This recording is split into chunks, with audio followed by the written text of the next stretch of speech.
In a village lived an old man who was very poor, but even the kings were jealous of him because he had a beautiful white horse. They'd never seen a horse of such beauty, such strength, and such majesty. The kings offered fabulous prices for that horse, but the man said to everyone, "This horse is not an animal to me, it's like a person. And how can you sell a person, a friend?" The man was poor, the temptation was strong, but he never wanted to sell that horse. One morning he discovered that the horse was no longer in the stable. The whole village rushed over, and everyone said, "You old fool, we knew that one day or another they would steal your horse. It would have been so much better to sell it.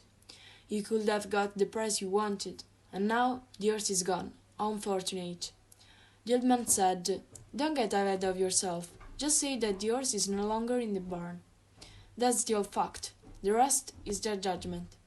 Whether it is a misfortune or not, I don't know. This is only a fragment. Who knows what will happen next?"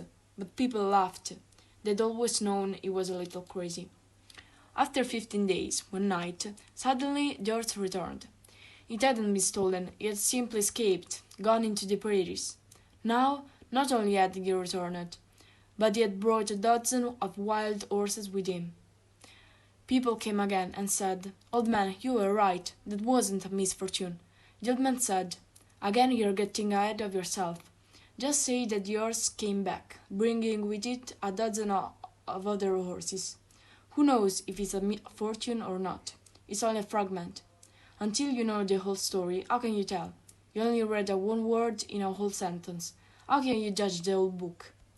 This time people couldn't say anything. Maybe the old man was right again. They didn't speak, but deep down they knew the old man was wrong. 12 beautiful horses that could be sold for a handsome sum. The old man had only one son, a young man who began to tame the wild horses. After only 1 week, he fell off of his horse and broke his legs. Again people rushed in, saying, "You've proven yourself again." It was not luck, but misfortune. Your only son lost the use of his legs, and he was the only support in your old age. Now you're poorer than ever. The old man said, always passing judgment, "It's an obsession. Don't run around too much. Just say that my son broke his legs. Who knows if a misfortune or fortune? No one knows. It's still a fragment. We never know more." A few weeks later the country went to war, and all the young men of the village were called up.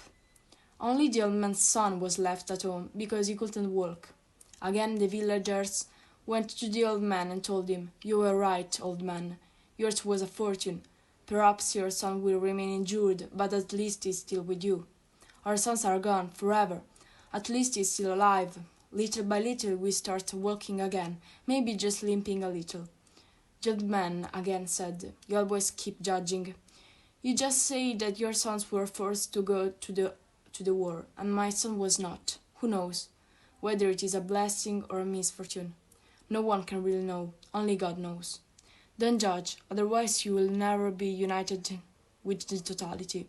You will be obsessed with fragments. You will want to draw conclusions based only on details.